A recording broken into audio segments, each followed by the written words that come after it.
Oui. muy interrogation bu soulevé en premier. Aliou Fatou. dafa am lu ñëw sama xel léegi nii. parce que bon je ne le savais pas parce que. mi ngi génn ci Walf Quotidien. waaw. Kémi Séba qui a été déchu de sa nationalité française. Donc parce que dafa taxaw. Devant la prison de, je crois que c'était à Fleury-Mérogis, un petit peu en banlieue lointaine, mu taal passeport français am la jël, génne briquet taal ko. Après conséquence, il a été justement demandé par le biais du ministère de l'Intérieur français que ñu déchoir ko de sa nationalité. Maintenant, peut-être que j'y reviendrai plus tard, la semaine prochaine, après réflexion. Mais bon, je trouve que lii yëpp jaru ko fi woon. Kémi Séba est né en France. Kémi Séba est justement d'origine africaine. Kémi Séba est de culture afro-occidentale. Parce que sans doute, vous ne pouvez pas être né dans un pays pendant 42 ans, puisqu'il en a 42 d'années,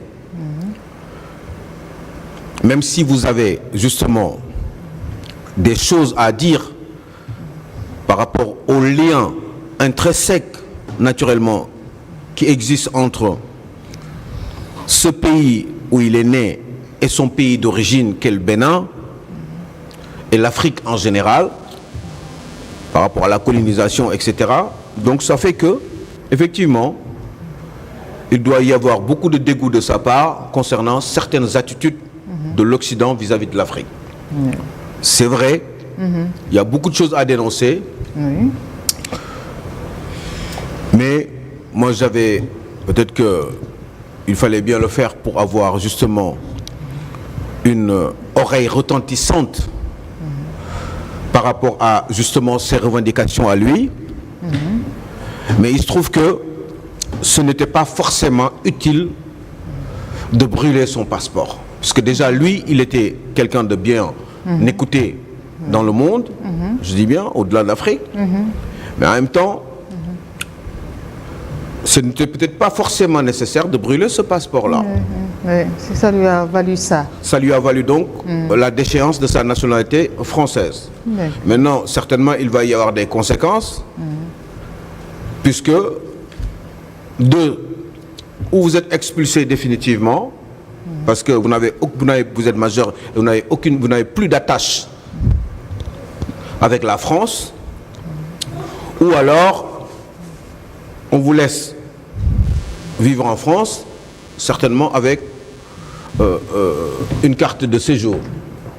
Quand d'autres le considèrent comme un Français, un citoyen français. Je dis que c'est dommage parce que moi, quand je n'aime pas un pays, quand il y a des choses qui m'insupportent dans ce pays-là, un pays dans lequel je suis né, je pense que c'était mieux de dégager de ce pays-là. C'est simple. Même si on a des attaches sentimentales parce qu'il y est né, eh ben, c'était beaucoup plus facile de dégager et de continuer à défendre ses idées, mais de dégager de ce pays-là. Parce que nit fu ko neexul waru faa toog bu fa toogee rek même bu continuer di wax mun nañu am ay doute man béréb bu ma neexul du ma fa toog damay dem te moom mi ngi continuer di toog foofu di continuer di gérer di nekk en Europe di def ses tractations di défendre ses idées. C'était peut-être beaucoup plus facile de revenir en Afrique ou peut-être d'aller en Russie. Et Russie, je ne parle pas de la Russie par hasard. Naturellement, am na ñu xam li ma bëgg a wax. D'accord, oui, on comprend, d'accord. En tout cas, c'est malheureux. C'est dommage, mais jarul woon taal passeport. muy bu Nigéria ak muy bu Angleterre ak. Ouganda c'est pareil pour moi. bu la ay mbir neexul ci réew da ngay génn nga dem sa yoon. jarul nga fay toog di wax di fa dëkk. di lekk seen lekk di profiter di peut-être sax am yenn avantage yi. parce que dawal ci tali bu baax rek avantage la. nekk ci benn dëkk rek toog fa rek. yaa ngi profité même bu fekkee ni am fa sax ay kii mais nekk fa rek yaa ngi profité ci réew mi donc réew boobu bu ma ko bëggul man damay dem suma yoon. du ma fa toog. c'est pas la peine nag parce que attache. mun na ko jox attache moo ko jox ak judduwaay ak ay influence moo ko jox mu dëkk foofu. parce que tey jii nii. ce serait mieux peut-être bu fekkee ni j'aime beaucoup l'Afrique ma dem dans les justement fin fond. Des campagnes béninoises telles que Porto Novo dem dëkk foofu toog fa. dans les maisons qui sont faites sur pilotis ma toog foofu parce que bëggatuma ñële bëggatuma fa dem. ce serait beaucoup plus logique waaye toog en Occident di kon ne di leen critiquer. ce n'est pas forcément en phase avec wala sax du am kii daal. D'accord jarul woon taal ay passeport ak yu demee noonu. lii nag c'est dommage parce que même bu ñu taalee passeport am. il continue à être français. dans ses comportements dans ses attitudes parce que fa la juddoo. màggee fa xamul feneen. bien sûr. même bu fekkee ne am na yu bari yu koy heurter comme beaucoup de gens. qui sont justement des binationaux. donc je trouve que c'est dommage léegi laa ko léegi ci Walf Quotidien bravo à vous. mais c'est abusé quand même mais il fallait dañ ko waroon sanctionner mais. quand on brûle un passeport. daf ko taal en public. non c'est sa manière de dénoncer. non moi je pense que man dama koy analyser ci beneen angle. bien vrai que ne ñi ko ku nekk ak ni nga koy percevoir. man damay jàpp ne forme d'indignation la. parce que am na lu réewam di doxal lu mu àndul. lu ko neexul même mais vrai que fa la dëkk. mais am na nu muy doxalee ak moom. ak ñi nga xam ne moom mooy noir yi mu neex ko. xëy na mu indigné wu par rapport à ça. mu taal mais man moom ànduma ci taal. même taal pièce d'identité wala taay benn journal nii. man ànduma ci taal. mais damay jàpp ne moom foofu la ko teg. mais jarut tamit. comme ni ko Gomis waxee ni nga ko waxee yow. ñu koy foqati li nga xam ne moom mooy nationalité parce que monde bi ñu nekk nii village planétaire la. man dama jàpp ne ki dëkk Sénégal ki dëkk France ki dëkk fi yëpp dañu war a fekk nu ñu fexe nu ñu booloo nekk benn ku nekk tamit accepter sa morom ci li mu ne. mais nag sans mu am benn violence. parce que man dama jàpp ne taal dara. surtout mu nekk passeport léew forme de violence la même bu fekkee ne da ngay indi ñëw. mais di ko ci sanctionné à hauteur boobu. di ko génne nationalité am. te fa la dëkk fa la juddoo. loolu tamit beneen forme la. boo xam ne yow da nga bëggoon xëy na mu def ci loolu ba nga génn ko ci li mu bokk. te yaakaar naa ne génn bi tamit. war nañu c'est abusé quoi. man ci loolu laa jàpp. bon je sais pas je suis à moitié d'accord avec monsieur Gningue. parce que Ben c'était pas forcément nécessaire non plus de lui retirer sa nationalité française. Mais en même temps aussi monsieur Gningue passeport mooy wane sa benn partie identité. boo demee ba taal ko c'est parce que bëggatoo foofu. boo fa bëggatul wax dëgg yàlla waratuñ la fa boole. bëggatuma toog fii Cheikh Diané far force dinaa fi toog Cheikh yaa ngi may tooñ. bëggatuma toog noonu lañ ko appréhender jàpp ne dafa bëggatul toog ou bien. il faut que tamit ñu ñëw un peu ci document bi. parce que le document c'est un document pour rentrer dans ce pays. pour loolu la de. oui mais un Sénégalais ne peut pas avoir un passeport français. xam nga passeport pour voyager la. passeport du cas bokkul ak carte d'identité. carte d'identité mooy que yow tu es Sénégalais. du pour voyager kese. waaw non attends non. du pour voyager kese. waaw non attends dama ne. non loolu su ma ko yokkal. waaw du pour voyager kese. pour que ñu reconnaître la en tant que diw. fi nga bokk ci fi nga bokk boo nekkee bitim réew aussi. mais c'est surtout loolu. xam nga li jëmmal li muy wax rek mooy. passeport français nekkul comme passeport Sénégal. tey bu dee da nga yor passeport français jóge France di ñëw Sénégal da ngay demander visa. tu demande visa. mais am na ay dëkk yoo xam da ngay demander. am na dëkk yoo xam da ngay dëgg mais am na dëkk yu bëri c'est très rare ngay demander visa. c'est très rare ngay laaj visa. comportement bi nga xam ne moom la dañ koy wax rek te dee. États-Unis comportement ak passeport français. ci doon ren tout Australie pareil foo bëgg dem ci àdduna bi. te passeport français. waaw amul visa. mais loolu ségrégation la de. waaw léegi ci loolu la ñuy wax passeport États-Unis bu ñu dem noonu. beneen bi mooy ni mu ko waxee day wax sa identité fi nga bokk. wala ne yow sénégalais nga fa mais tey. ni nga xam ne ñoom la ñuy traité citoyen français bi fii. ak ni ñuy traité citoyen sénégalais bi mais bokkul de xam nga affaire tamit dañ koy wax. c'est-à-dire que d'accord naa ak fenn ak moom. mooy lakk ci li mu taal. d'accord nga taal man dama cee d'accord taal kenn du ko taal. parce que loolu moom waroo ko taal. forme d'indignation la boo xam ne nag mun nañ ko concéder. moo ko poussé mu def ko ay effort mais taal mais tamit. dem nañ ba jéggi li nga xam ne mooy frontière mooy rocc ko nationalité am.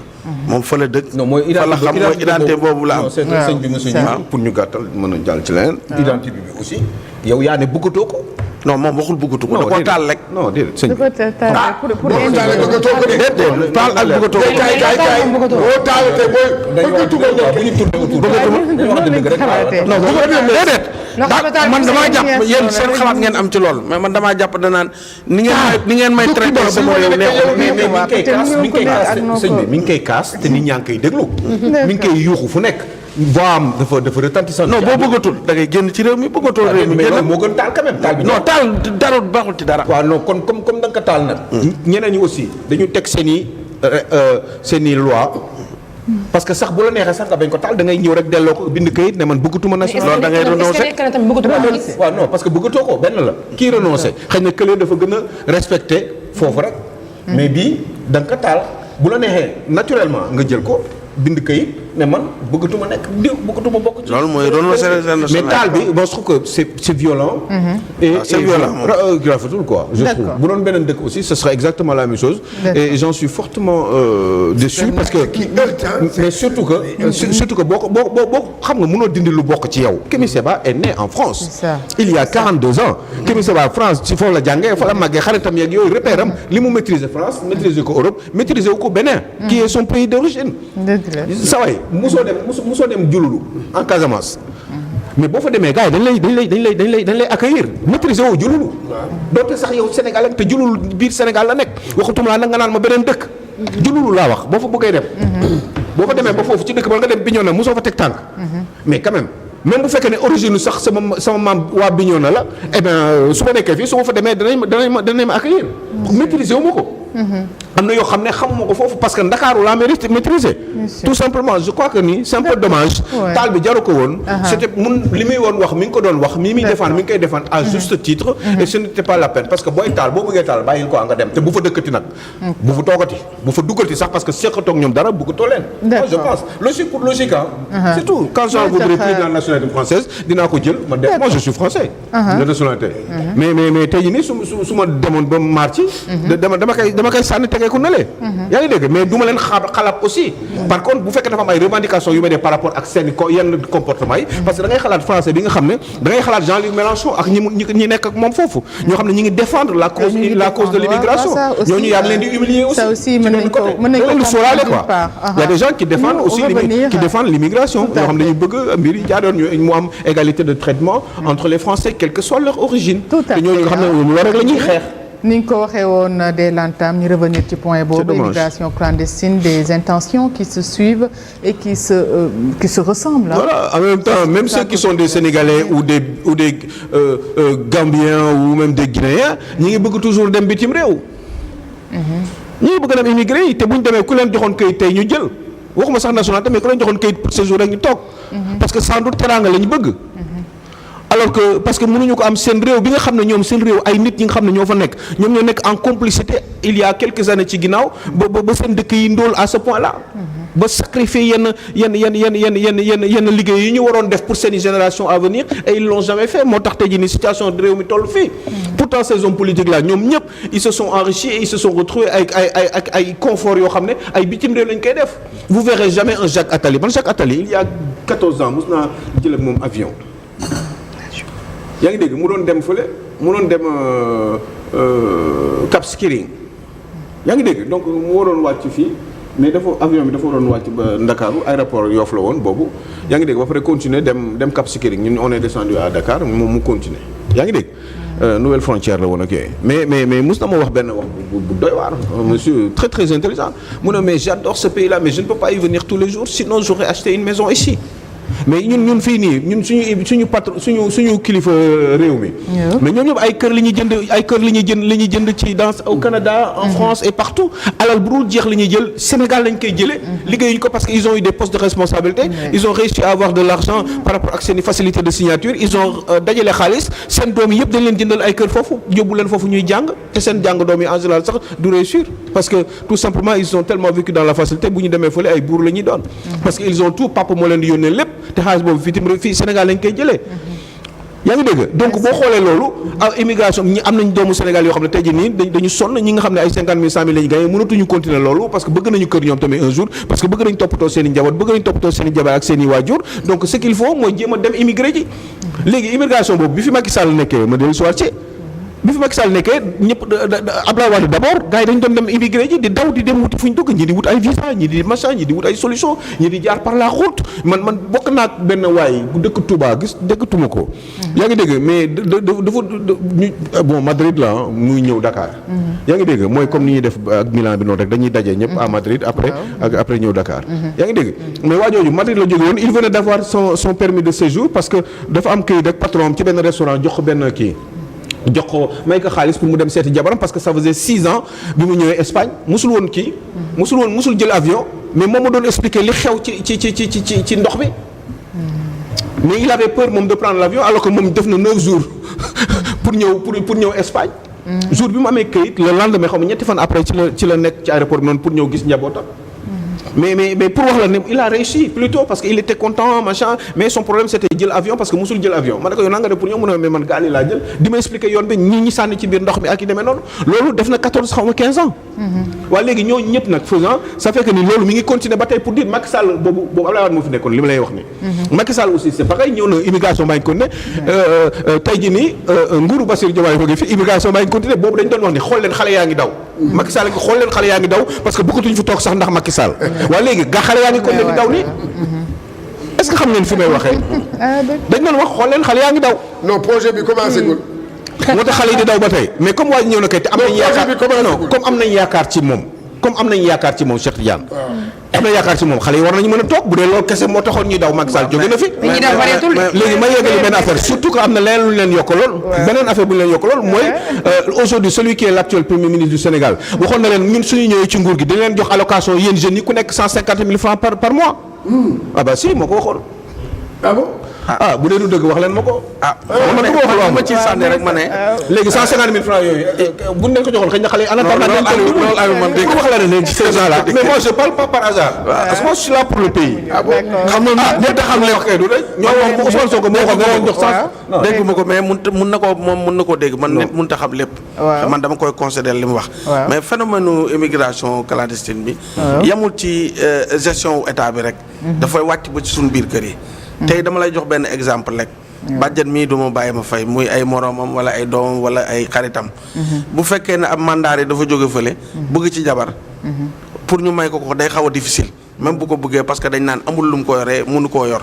ba pare nga lii suñu état yi njëkk a def mooy gis nga cérémonie familiale yi ñuy bàyyi muy continuer. ñuy takk di def ay nu mu tuddati. anytime ak ay affaires yooyu di wane ne may nañ ko boyetu or may nañ ko boyetu xaalis may nañ ko lii may nañ ko nii di distribuer xaalis boo xam ne ñëpp di ko gis gars yëpp dañ koy gis di ko xool mais booy bu ñu gisee loolu dañ naan man il faut lii dem ko beneen bi ci biir kër yi da ngay nekk ak sa doom amagul dara nga gis keneen rawe ko parce que yàlla moo bind wërsëg yi te yamalewu ko mu am dara di dem nga jàpp sa doom da ngaa ñàkk fayda da ngaa ñàkk jom xool sa kee li mu defal yaayam nangam mais amam moo dikkagul il faut que ñu wàcce ko ci kër yi parents yi ak ñu nekk waaw sociologique wàcce ko xam ne am ak liggéey yàllaa ko dogal beneen bi suñ état bi nag ñëw ci politique gu jeunesse parce que moo doon xeex bi comme ni Aliou dama koy rejoindre foofu parce que yaakaar bi ñu am ci ñu fi ne mooy ñu tegal ñu politique de jeunesse boo xam ne jeunes yi dinañ ci gis seen bopp man waxuma ñu jël ay DER jël ay yeneen di jox ay jeunes xale boo ko deful formation pratique. maanaam waxoo ko ni ngay wutee xaalis ak ni ngay liggéeyee pour am xaalis. boo ko joxoon ay millions da koy taal demee ko ci boîte de nuit sol ay kabu 25000. sol ay yëre yu rafet lekk ko mu jeex mu ñëwaat toogaat di la xool. génnaat ci mbedd bi di seet. booy accompagner ay jeunes. da nga leen di jox ay outils yu mat. nga xam ne tey boo dugalee ci ñoom xaalis. mu doon tuuti. danañ ko mën a développer ba am ci xaalis bu bari. léegi politique boobu nag la ñuy xaar. ci li nga xam te am nañ ci yaakaar. c'est très tôt nag ñuy wax ne way ñoo non non non du ma ànd ak sama copain may ñu tuuti rek may leen tuuti boobu comme dina ñëw 100 jours lañ am 120 jours 100 jours ay yooyu yëpp dina ñëw ak fii ligne bi ñu nekk nii jàpp nañ ne ligne bu baax la. waaw d'accord léegi sëñ bi ñu continuer parce que il faut qu'on continue quand même échange bi sinon duñ tourner ci loolu kese non c'était juste pour wax li nga wax dëgg la sociologiquement phénomène social moom moo créé lii yëpp mais man dama bëgg signaler rek ni boo gisee may wax ci sax du dara c'est parce que am na ay période yoo xam ne dama laan doon wax ni non daf cee baax ci wax ji da ngay wax waaw surtout que dañ doon wax sax ni xam nga Sénégal il faut que ñu nangu il faut que ñu nangu débat bu contradictoire débat bu contradictoire dafa baax ci réew moom moo koy développer. waaw non man xam nga man damay fàttali rek parce que xam nga lu tax may fàttali parce que dafa am ay période yoo xam ne dama daan dégg ay wax yoo xam ne man dama ko daan wax non loolu mënul nekk li ngeen di wax xam ngeen ni du dëgg mais moment boobu ngay wax loolu xam nga lan leen la daan wax non yow li ngay wax ni du dëgg yow xamoo dara yow da ngaa bañ diw wala da nga ñoo bañ moo tax ngay wax lii léegi man dama leen bëgg fàttali ni moment bi may wax loolu di leen weddi yéen ne leen li ngeen di wax du dëgg te yàlla na leen yàlla indi ci nguur ngeen xam ni li ngeen di wax du dëgg te boobaa danañ ci waxtaanaat man boobaa nag laa toll moo tax ma ci dellu siwaat pour expliquer leen lii man waxoon naa ko démb tey doog a ñëw ne woon naa leen li ngeen di def mënul nekk c'est impossible 150 000 yi ma leen di wax ni ils avaient promis ça une allocation pour les jeunes léegi tey aujourd'hui 50% de la population du Sénégal am na moins de 19 ans yaa ngi dégg 70% des Sénégalais ont moins de 35 ans ou 75% même léegi parce que léegi affaire bi yokku na yaa ngi dégg léegi ñooñu nan ngay def pour dundal leen parce que genn wàll gi yëpp liggéeyuñu goruñu yattuñu amuñu diplôme qu'est-ce que vous allez faire avec eux donc loolu politique boo xam ne la jógewul problème boobu jógewul ci Macky Sall jógewul ci Abdoulaye Wade c'est depuis il y a 20 ans 30 ans ci ginnaaw am na ñoo xam ne defuñu woon seen liggéey parce que nekkuñu fi woon pour loolu ils étaient là pour s'enrichir ñoom parce que tout simplement ils avaient des facilités de signature parce que ay ministres la ñu woon parce que ay directeurs généraux la ñu donc ñoo xaalis boobu ñu doon jël nag dama daan wax ni xaalis da nga koy du kenn du ko witti ci garab donc ñoom xaalis boobu ñu doon dajale moom lañ doon jël di ko jëndee ay appartement di ci yóbbu seeni doom yi di nekk dans le confort di takk ay jabar di def lu leen neex parce que bu ñu liggéeyoon dëgg parce que da ngeen di wax tubaab yi mais tubaab yi ñoom bi ñu ñëwee dañuy signer ay contrat ak ñoom te ñoom dañuy défendre intérêt seen réew mais ñoom dañu doon signer ay contrat pour défendre seen propre intérêt ak seen intérêt ay njooñ mais sóoraale ñu woon avenir u xale yi xam ne ni dañu nar a yokk chaque année dañuy nar a yokk de tant de millions en tout cas nañ ñëwaat et c'est ça qui est terrible dans ce pays là pour wala la ne rek ni gars yi ñoo joobul depuis 30 ans man dama gëm ni dëgg la Abdoulaye Wade le gars yi commencé di liggéey tuuti même bu fekkee ni ci Abdoulaye Wade amoon na bambula ci Macky Sall amoon na bambula liggéey dëgg ak conscience citoyenne ñi ngi commencé di ko am à partir de 2000 te loolu nañ ci gën a góorgóorlu ba pare fexe ba bàyyi di promettre même ñi nekk ci opposition bi nii bu leen promettre loo xam ne mënu leen ko def parce que man du ma leen ci bàyyi loolu la am solo te loolu moo ma daloon ak régime bii nekk tey ci nguur gi lu bari d'accord ma ci woon parce que dama leen daan wax li ngeen di wax du am c'est impossible mais dañ ma daan wax ni man mais lu nekk lañ ma daan yàq léegi tey nag moo tax ma leen di fàttali ni 150 000 yi man du lu ma inventé loolu yaa ngi dégg homosexualité bi du lu ma inventé déclaration xam nga yooyu fàttali baax na fàttali dafa baax man fàttali ko moom pour sénégalais léegi damay fàtt parce que waxoon naa ko ba loolu dinañ ko jéem a gëstu le 150 dina jaajëfal bu baax Aliou Sow yëpp leen lépp lu ngeen fi amee billahi Sidy Lamine joxu leen ko wallahi Sidy Lamine joxu leen ko